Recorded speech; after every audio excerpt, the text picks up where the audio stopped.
Y ahora sí nos acompaña el doctor César Azabache, ex procurador, abogado penalista, que ha hecho unos estupendos artículos analizando precisamente el fallo de Keiko Fujimori. Pero quería preguntarle primero por los resultados que estamos viendo de el trabajo legislativo de Lava Jato. ¿Cuál es la lectura que se hace? Yo entiendo que una comisión parlamentaria no es el Poder Judicial. Ni la Fiscalía. Ni la Fiscalía, pero evidentemente hay un impacto. Hay un impacto, hay, digamos, son funcionarios que podrían ser, como decíamos, inhabilitados. ¿Cuál es la lectura que hace? ¿Ha sido parcial o imparcial la comisión? ¿Aquí ha habido manejo político? ¿Se ha tratado de encubrir? ¿Qué pasa con un presidente que emite 400 decretos de urgencia? ¿Esto encaja en algún tipo de figura no irregular, sino delictiva? Bueno, hay una cuota en la que es imposible, Mávila, buenas noches, asumir que una comisión parlamentaria no tenga enfoques políticos, ¿no? De hecho, uno podría decir que lo que principalmente debe hacer una comisión parlamentaria es discutir asuntos políticos, incluso más que los penales propiamente dichos, ¿verdad? Porque como bien notabas en la introducción, no es un cuerpo de fiscales, ni siquiera es un investigador, es un colectivo. Ahora, claro, sí hay que saludar el enorme esfuerzo, ¿verdad? Hay muchísimo material reunido por lo que se está viendo en la primera sesión en este informe. Pero se hace tipificación delictiva. Sí, pues, sí. Y ¿ahí hay un exceso de la comisión? No, hay una mala práctica, creo. ¿Sí? En realidad, la referencia a delitos comenzó en las comisiones parlamentarias de los años 80. Las primeras grandes comisiones que se instalaron para tratar de compensar el patrón de impunidad que había sobre casos de derechos humanos, ¿no? En materia de corrupción, las primeras grandes comisiones son las de la transición, ¿no? Tausen, Weizmann, y también se incurrió en esta práctica, yo creo que innecesaria, pero en fin, de tratar de convertirse en calificadores de leyes penales. No creo que sea lo que más aporta el Congreso, pero en fin, la cuestión es la siguiente. Creo que esta comisión, y repito que sin embargo ha reunido muchísimo material, está pronunciándose o provocando un debate a destiempo de su origen. Algunos elementos. ¿Por qué trabajan 11 casos de obras públicas?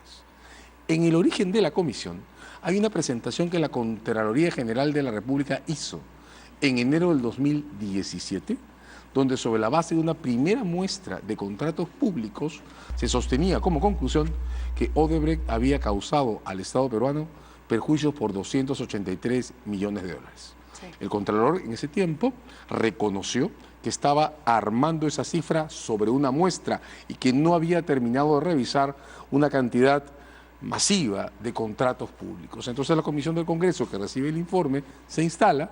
Estamos en enero del 17, apenas pronunciada la confesión de Washington de Odebrecht, y decide estudiar contratos públicos. En enero del 17, el predominio que ahora tienen los casos de uso de fondos en campaña no existía. El único caso en discusión todavía inicial era el caso Humala Heredia, y estaba en esa época, enero del 17, organizado sobre las agendas, no sobre la confesión posterior de Marcelo Odebrecht. Sí. Entonces, en el origen, las reglas, los criterios con los que se organiza la comisión no están pensando en el tipo de asuntos y de agenda que discutimos ahora. Entonces, de alguna manera, estamos recibiendo un producto, creo que va a ser enciclopédico, por lo que muestra la primera sesión, organizado con los ojos de enero del 17. Correcto. Primera gran distorsión, estamos a destiempo. Muchas de las cosas que la comisión está trabajando ya no están en la agenda de la Fiscalía. Olmos no está, por ejemplo. Y otras que están en la agenda de la Fiscalía, los casos, por ejemplo, de Álvarez. ¿Nos está diciendo que va a resultar de poco útil? Que no va a haber un empalme necesariamente directo entre la Comisión y la Fiscalía. Eso no le quita que el debate va a ser importante y que hay muchas cosas políticas, tren eléctrico, los términos que acaba de organizarse, tu intercambio con Víctor Andrés, tren eléctrico va a ser el tema más difícil de manejar dentro de la Comisión, porque ese es uno que, claro, está además a media investigación en el Ministerio Público. Hace muy poco ha trascendido que la Fiscalía ha hecho un giro fuerte sobre el caso del tren eléctrico y está comenzando a analizar testimonios que no son públicos y que por tanto no se van a reflejar en este informe. Luego, hace muy poco tiempo, que lo dijo Víctor Andrés recién, las declaraciones que se han producido en el Brasil, las últimas declaraciones que se han producido en el Brasil, han modificado el mapa de sobornos pagados por este caso de manera dramática, ¿no? En diciembre del 16, Odebrecht hablaba de 29 millones Sí. en sobornos. Carlos Nostri acaba de decir que solo por el tema eléctrico no eran 8.1, que es el tema con el que comienza este Claro, informe, sí. sino 24.4. Con eso ya está casi en la cifra Con del global eso- que se dio. Correcto, con eso ya cambiamos toda la escena, porque si hacemos toda la lista de todas las cosas, Carguas Cancha San Luis, por ejemplo, que no está en el informe y está avanzadísimo en la Fiscalía, al extremo que ya tiene una reparación acordada, si hacemos la lista de lo que la Fiscalía tiene, andamos en 60 millones en sobornos. Y atención, la Fiscalía no avanza con esta lógica, que repito, era la de la Comisión Pari y era la del estado de cosas. A enero del 17, la Fiscalía no avanza buscando singularidades o razones de sospecha en la cronología de los contratos, las ejecuciones y las autorizaciones. La Fiscalía está avanzando sobre declaraciones directamente relacionadas con sobornos. Entonces, vuelvo a decirlo, importante que toda esta información se acopie, importante que un grupo de personas en el Congreso estén mirando estas cosas, pero en este instante la gente del caso Odebrecht está en otro lado, ¿eh? De modo que lo que va a producir esta discusión, importante sin duda, va a ser, sin embargo, una interferencia práctica con el modo en el que están las cosas en la Fiscalía y con la agenda de asuntos que ahora hay que resolver, Así que es. están por otra parte. Así es. Y a propósito de eso, simplemente contarle a los que nos están viendo que nuestras fuentes en el equipo especial Abajato de la Fiscalía nos informan que en este momento ya hay reuniones con el FBI, con la Policía Judicial Norteamericana, para ver, entre otros, el tema de Alejandro Toledo. Por y ejemplo, que podríamos tener novedades importantes de aquí a 2 o 3 semanas respecto al caso concreto de Alejandro porque en Toledo. el caso concreto de Alejandro Toledo, la Fiscalía tampoco está trabajando sobre las sin duda enormes singularidades e irregularidades que tienen los procedimientos administrativos de la CIRSA. Está trabajando alrededor de un testimonio que hasta donde ha trascendido es el Y que de Joseph Maiman, te puede acortar caminos. y que además ya no solo se refiere, parece, por lo que sale en prensa, al caso de Odebrecht, sino a otros sobornos Claro. que también habría acumulado el señor Toledo. Entonces la gente está en otro lado.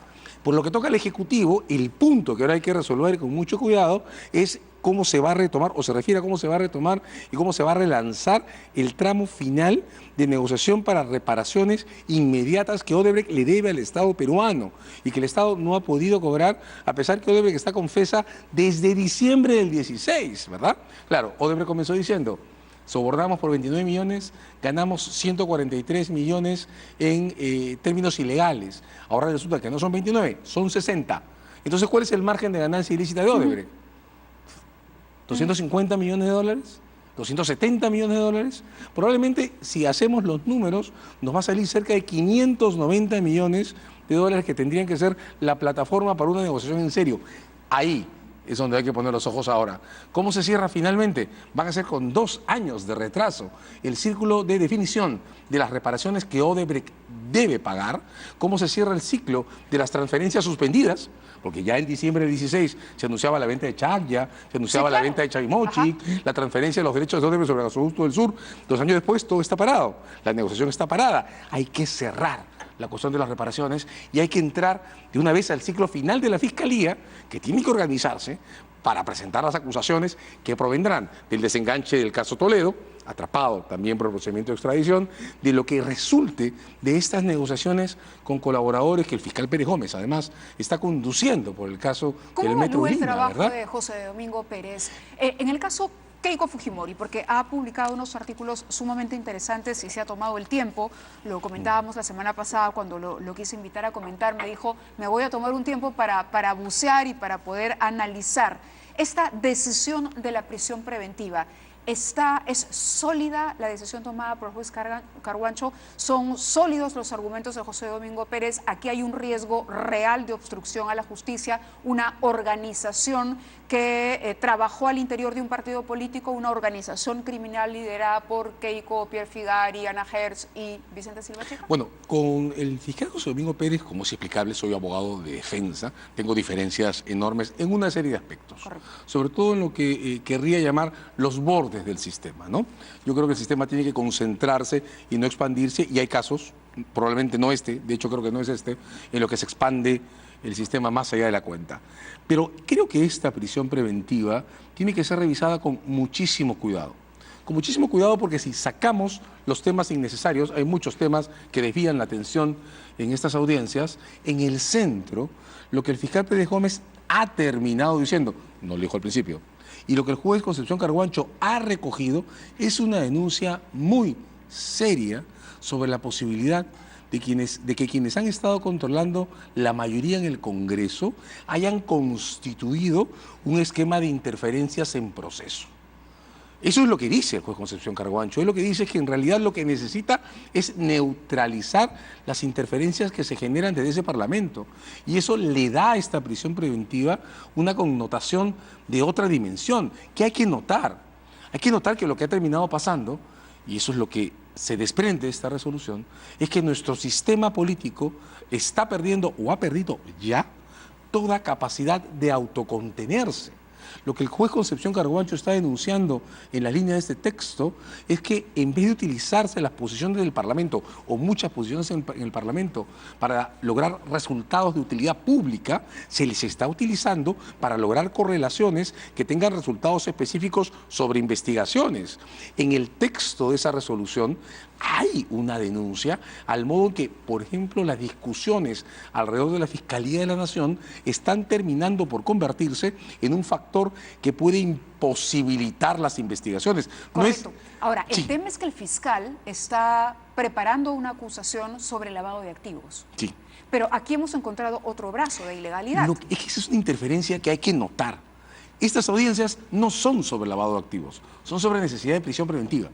Entonces, parte de lo que confunde en esta discusión y parte de lo que confundió el origen del debate es que por una práctica que no deberíamos tener, y estamos alimentando las discusiones sobre la necesidad de detener a una persona, están concentrándose en la cuestión de la inocencia o la culpabilidad del requerido, y eso no debería pasar. No va por ahí. No debería pasar, porque todos terminamos pensando que la detención preliminar o la prisión preventiva son cuestiones que se merece el culpable. Y de eso no es de lo que trata la discusión. De hecho, es una enorme distorsión. Es garantizar que la investigación pueda llevarse a cabo. Sí, es una cuestión de Simplemente utilidad eso. práctica. La cuestión es, ¿necesito esta detención o no? De modo que yo ¿Y se justifica?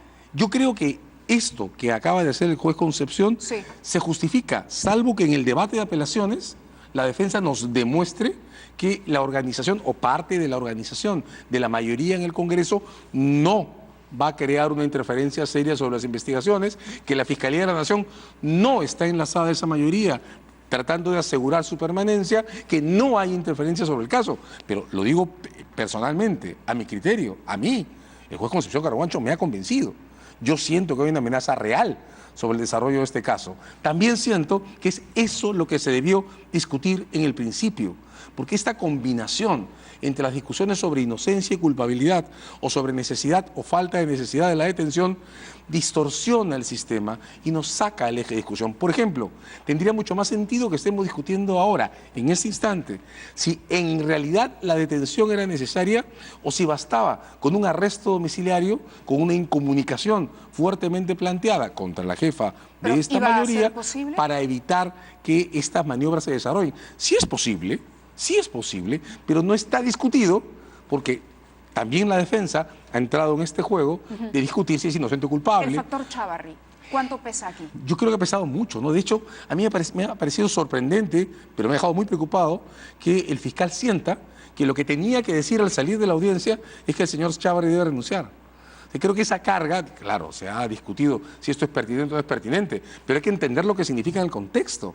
En el marco de una resolución que en realidad es una denuncia de un juez que está proclamando que el sistema político se está convirtiendo en un factor de interferencia a investigaciones, el fiscal, que es el solicitante, termina la audiencia pidiendo que el fiscal de la Nación se retire. ¿Cómo resolver el problema entre José Domingo Pérez y Chávarri? Yo creo que esto ya no es solo un problema entre José Domingo Pérez y el señor Chávarri. Creo que esto es un problema de desarticulación de la solidez interior que debe tener el Ministerio Público. Yo creo que lo que esto pone en evidencia es que este procedimiento de elección del fiscal de la Nación, basado en la antigüedad, y esta Junta de Fiscales Supremo, estructurada como está, no caminan más. ¿Se podría recoger la propuesta del presidente del Poder Judicial cuando pide el voto universal de todos los integrantes? Bueno, el voto universal tiene mucho sentido en el judicial. ¿verdad? Pero en el caso de la En Fiscalía. el caso de la Fiscalía no, por dos razones, ¿no? En el judicial, que es un poder del Estado en sí mismo, cada juez de la República es titular de una facultad constitucional. El Ministerio Público, en cambio, no es un judicial, es una organización vertical, jerarquizada, de modo que lo que tiene que haber en el Ministerio Público es no solo una conciencia muy clara de la utilidad pública de sus decisiones, sino una solidez interna a prueba de balas. Y esa solidez ahora no existe. No existe. Recordemos que el fiscal de la Nación quiso llamar a una junta de presidentes de junta de fiscales superiores, los presidentes de los fiscales superiores, para que lo respalden y no lo respaldaron. Lo dejaron plantado. En lugar de eso, además de plantarlo, salieron comunicados pidiendo su renuncia y empezaron a haber pronunciamientos por fiscalías pidiendo esa renuncia. Yo no he podido, pero alguien tendrá que analizar cuántas decisiones de destitución han si salido en mañana ese Fuerza marco. Popular decidiera desblindar, para usar, ¿no? Desblindar. La palabra de moda. Exacto, al fiscal Chávarri. ¿Podría funcionar la apelación de Keiko Fujimori? Yo creo que no hay una conexión mecánica entre ambas cosas, ¿no? Pero hay Porque cosas. la obstrucción va más allá de la permanencia de Chávarri. Correcto, yo creo que hay que sí hacer varias cosas. En primer lugar, sí. Yo creo que independientemente de la sostenibilidad o no de esta prisión preventiva, los factores de distorsión que han denunciado el juez Concepción Carguancho y el fiscal Pérez Gómez deben desactivarse. Y eso pasa, creo, por un compromiso político serio, explícito, más claro de quienes conforman la bancada de la mayoría en punto a dejar de entrometerse, directa o indirectamente, se den cuenta o no de lo que hacen sobre el curso de estas investigaciones. En segundo lugar, sí creo que el Ministerio Público debe reorganizarse, pero no por una intervención externa, sino dentro de sí mismo. Y voy a citar una referencia. Hace muy poco tiempo, el propio fiscal de la Nación le ha pedido al Congreso que reforme la ley orgánica del Ministerio Público. Sí, claro. Y se lo ha pedido pidiendo que se modifique además la conformación de la lista o de la Junta de Fiscales Supremos. Ya no 5 como son ahora, sino cerca de 7 u 8 fiscales supremos. Pues bien, tomémosle la palabra. Porque si vamos a modificar la Junta de Fiscales Supremos, pues no puede ser él quien designe a los fiscales supremos, ¿verdad? Tendrá que ser el sustituto del Consejo Nacional de la Magistratura, el Consejo Nacional de Justicia, la Junta Nacional de Justicia, que esté por instalarse. ¿Vamos a tener Bueno, Junta pues Nacional de Justicia? acelerémoslo. O creemos un procedimiento que transitoriamente permita tener esa Junta con más personas y con otro fiscal de la Nación. Por ahí tendría que ir el trabajo del Congreso. Creo que sí, creo que el trabajo del Congreso tendría que ir por refundar el Ministerio Público y romper estas llaves que han permitido que este tipo de incidencias se produzcan. Entonces, no se trata de resolver el problema personal del señor Chávarri y del señor Pérez, sino reestructurar la organización. Hay frases que yo quería leer, el tiempo nos queda corto, pero dice cosas sumamente interesantes que además tienen que ver con la historia del país y de la administración de justicia, que vale la pena destacar. Quien comenzó con este largo ciclo de erosión del sistema, me imagino se refiere al sistema de justicia, fue Alberto Fujimori. Quien cerró el ciclo de erosión fue la señora Keiko Fujimori. Y quien profundiza el desequilibrio es el señor Chávarri. Entonces la señora Keiko Fujimori termina detenida porque al dirigir el último ciclo de deterioro del sistema institucional eliminó los contrafuertes que habría podido limitar su propio despliegue autoritario. Termina detenida porque el descontrol institucional con el que ha estado actuando el señor Chávarri crea una evidencia en su contra. Fuerza Popular creó el vacío que explica la permanencia del señor Chávarri en un puesto que honestamente no debería seguir viendo como si fuera suyo en términos estamentales. No es un monarca, no es un señor feudal. Ahora, otra cosa, las imágenes de Alberto Fujimori. Duras, ¿no? A ver, pero las imágenes, hay quienes han dicho, pero Alberto Fujimori está más sano que todos. Debería regresar al... Por eso, duras, duro tener que mirar la escena Fujimori desde una cámara y encontrar lo que hemos encontrado. ¿Cuál es el comentario de César Azabache? Por eso, regresemos sobre la frase que acabas de leer para aterrizar en Fujimori muy brevemente.